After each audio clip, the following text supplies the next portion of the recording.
No, we need that.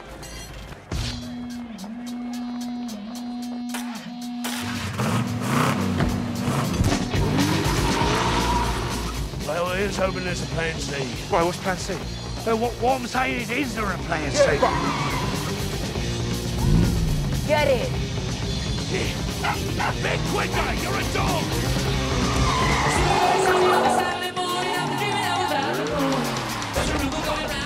Oh, didn't know you knew how to drive? Oh, I don't. There's a car! Okay, that's a clip from Cruella, new film from Craig Gillespie. Quiet while I'm doing this difficult cue. She's available in cinemas and on Disney Plus with premiere access from today. Stars Emma Stone, who's already laughing as Cruella de Vil, and I'm delighted to say Emma and Craig both join us from different places. Emma, hello, where are you? Hello. We're both in Los Angeles, but we're just in different places. Oh, okay, all right. Yeah. Your lighting is better than my lighting. My lighting's a lot better. Yeah. I didn't want to brag, but it's true. Right. How's my lighting? I mean, I've just got a well, we were going to talk about that, but I don't we think do need to work on some things, Simon. Okay, all right, very good, very good.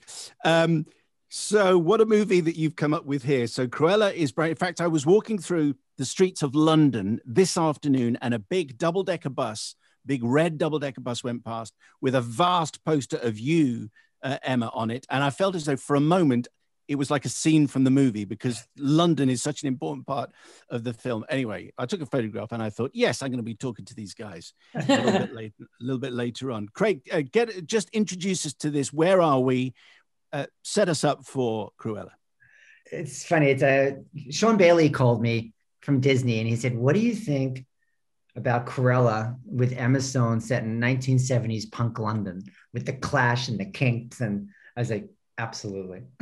That combination, Emma on her own, I'm not so sure, but that combination, it just works so well with the personality of Cruella and what was going on with her character arc to have that setting and what was the counterculture there and the anti-establishment was just such a beautiful fit. So Emma, is that how it was sold to you? Where did you get involved? How did you get involved? I was involved very, very early on before that was even the full idea. I think there was still a 70s kind of aspect to it, but it was the summer of 2015. So it was about 4 years before we actually made the movie. Craig was not involved at all yet. Tony certainly wasn't. And so I saw different iterations of the idea and of the script, but the second Craig came on, everything changed because he immediately knew what the movie was going to look like. It seemed, he said, like all of the needle drops and the tone that he described is exactly the tone that the movie was, which is very rare that a director can describe what it's going to be to you. And it actually happens, which is just amazing. And he brought Tony on and I love Tony. I worked with Tony McNamara, who wrote The Favorite, and Tony really, I think, made all of these different ideas that had happened through time very cohesive and wrote some brilliant dialogue and that was when the ball really started rolling. Yeah. I was going to mention the music a bit later on, but as you've already mentioned it, Craig, as we went through the movie, the first thing I wrote down was Supertramp, Bloody Well Right, which I've never seen in a movie before. And then randomly the Stones, Zombies, Nancy Sinatra, Electric Light Orchestra, Queen, Rose Royce, The Clash. Someone had a good time putting this together is what I was thinking. Yeah, and asked for forgiveness afterwards. Yeah, exactly. For the price tag. Yeah. Did you get everything you wanted? You know what? Just about. There was one song which I could remember nameless, which was shockingly expensive. How much was it? There you go. Emma has asked, what is it? Emma Stone has asked you, what is that? Yeah, I was like, Craig, say it right now. What is it? Damn it. It was Led Zeppelin. Yeah. So we went with Queen. Yeah, Okay. which is not a terrible settling for Queen. So in this story, hair, makeup, and costume is not just essential to the way the film looks, but they're key plot points as well. Emma, can you just introduce us to how much time and thought and effort went into making you Cruella? I mean, you're Estella to start with, then you become Cruella. Just give us some kind of flavor as to what that was like. Yeah, I mean, not even on my part or what I was doing. I feel like over a good 75%, maybe 95% of my work was done for me by Jenny Bevan and Nadia Stacy, who did the costumes and the hair and makeup. It was just Fiona, who was the production designer. I mean, everybody was at the top of their game. And because fashion is such an enormous element, because the Baroness, Emma Thompson's character, and Cruella are both fashion designers, that's how they express themselves. That's who they are in their blood. That was such an important aspect of this movie, maybe on a, in a way that I'd never experienced before. They were building this character from the outside in. So it was really incredible every day to kind of just see what they had done to me, and I was like, all right, well, I'll say the lines, and that's good, Craig, did you have to nail down hair, makeup, and costumes earlier than you would have done on a picture, just because it was absolutely, this has to look fabulous, and it does look fabulous? Did you get that sorted very early on in the story? I started pulling images out of the gate, and it was all photography from the time. It wasn't necessarily films or art so much, but it was just an enormous amount of images that just resonated for me. And then the same with both Jenny and Nadia, and we just started pulling thousands of images together in clubs and scenes in the punk movement and hairstyles, and we'd just be grabbing stuff all the time. So there was an enormous amount of conversation in the prep. And then what ended up happening with, both Jenny and Nadia, finding that it's like, there's just not one look. It's like every scene with Cruella, the hair's different, the makeup's different, depending on where her character is, what she's going through, what's happening in the scene. I think that future scene, I mean, that was just happening on the day, like with you, with the future across your face. We talked about it. And the first time I saw it was when you walked onto the set. She attests to that a bunch of times in that hair and makeup trailer. I've seen the pictures. Yeah. Is that the one where you've used the font that the Sex Pistols used? Okay. Yeah.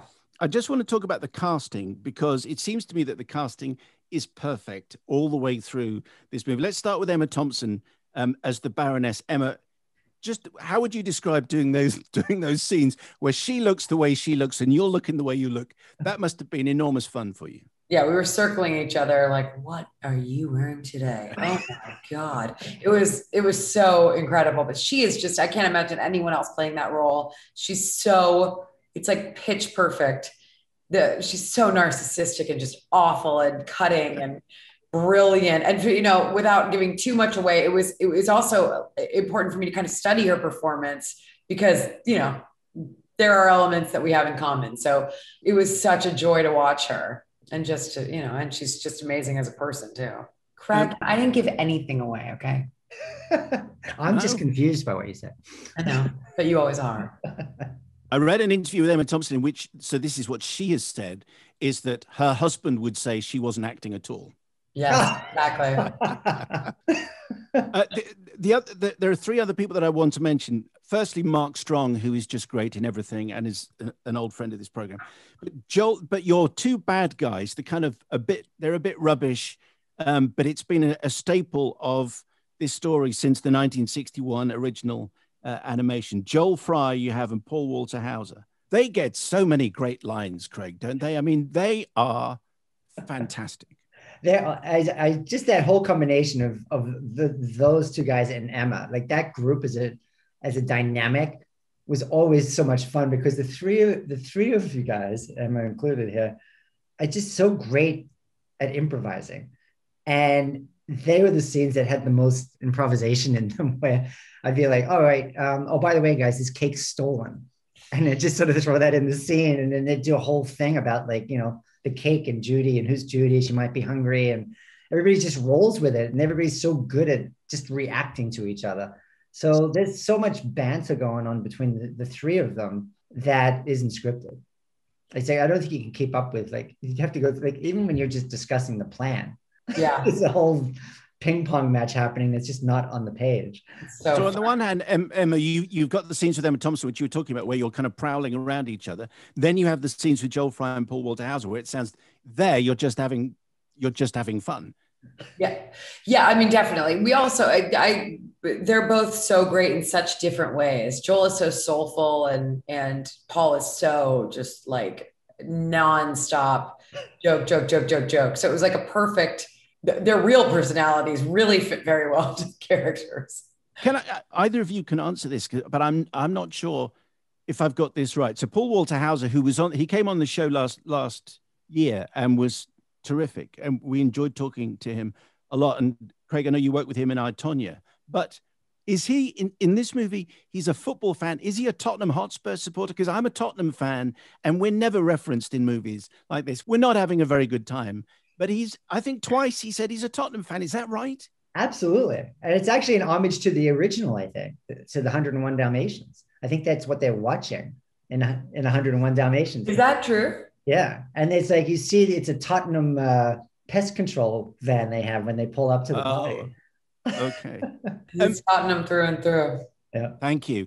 Well, we're having a bad season, so that's an encouragement for us. Emma, how much did you go back and watch? I mean, obviously so Glenn Close is an executive producer on this film. So her movie is 1996. The original animation is 1961, where Cruella is voiced by Betty Lou Gerson. But did you go back and watch the heritage of this film before you started?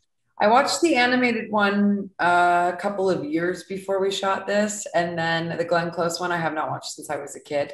And I did not watch that for the reason that I did not want to do some pale comparison to her brilliant performance. I was like, it's not going to live up to it, so just let it go entirely. So it felt like it was important to kind of create my own version of it, based on what Tony had written and what Craig and I were talking about and working on together. It felt important to have it kind of stand on its own 2 feet. Do you think people, I know other people might have asked you, do you think people will be surprised, maybe Craig first, about how dark this film gets quite early on? That was always baked into the script. And it's, in a weird way, that sort of gave me permission to really, go for it in other areas. But I felt like when they came to me after I timed there and said, do you want to do this? They kind of knew what they were getting into when it was Emma Stone with a punk backdrop in the 1970s, and then mentioning the Kinks and the Clash. And I'm like, all right, guys, if you're letting me go for it, I'm going for it. And so I was never worried about the darkness of it. I felt there's always the humor that counts to that. And they really never stepped in and said like, oh, this is scaring us or anything. They were kind of just like, go for it, Craig, do whatever you want. And he was like, okay. And then they were like, really? Yeah. All right. Yeah, and anyone who's grown up watching Disney films will know that, back from when Bambi's mother got shot, it is part of what they do to be, in the right time and in the right place to be upsetting. Yeah. I made the mistake of watching Dumbo again not long ago, and I was inconsolable. It was devastating. Take his mother away. I mean, it's awful.